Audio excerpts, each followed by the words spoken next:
तब संधारई जीवींदो भगो मन ऐं मोती सजा कोन थींदो भगो मन ऐं मोती सजा कोन थींदो सजा मन थिया तब संधारई जीवींदो सजा मन थिया तब संधारई जीवींदो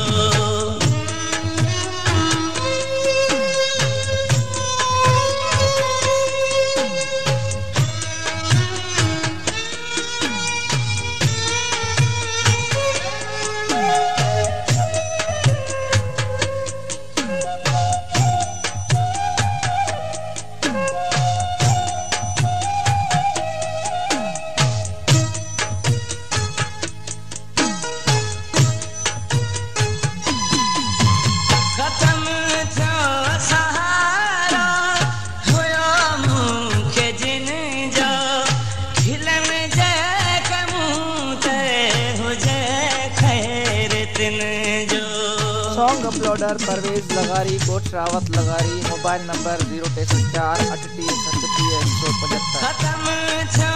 सहारा हुयो मूंखे जिन जो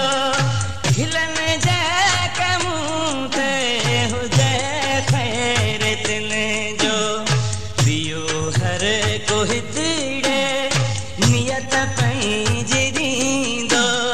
भगो मन ऐं मोती सजा कोन थींदो सजा मन थियो तब संधारई जीवींदो सजा मन थियो तब संधारई जीवींदो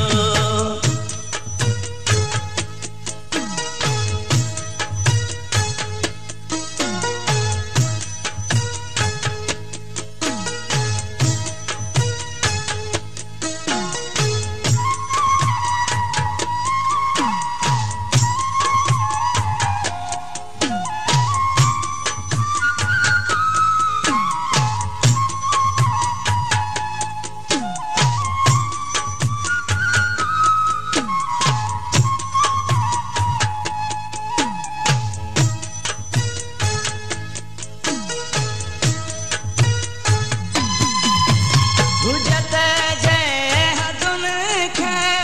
लताड़े न वधिजे कहिड़ो लेखो कंहिंसां पंहिंजो पाण झलिजे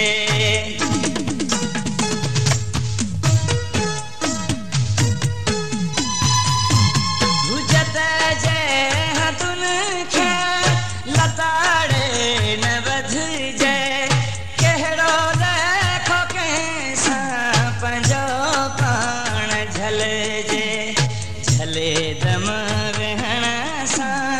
ख़र्च कहिड़ो थींदो भगो मन ऐं मोती सजो कोन थींदो सजा मन जा थियो तब संधारई जीवींदो सजा मन थियो तब संधारई जीवींदो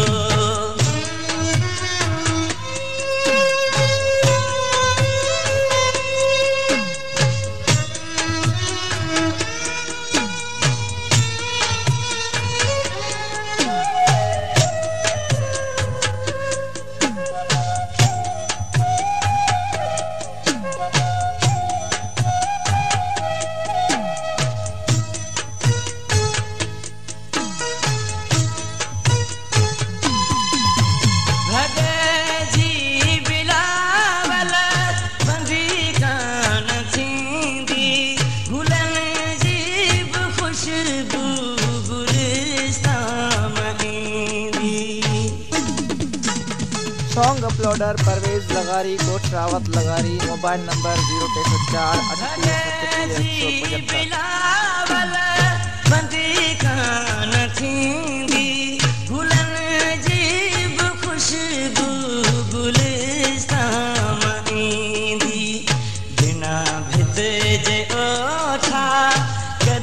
चिट न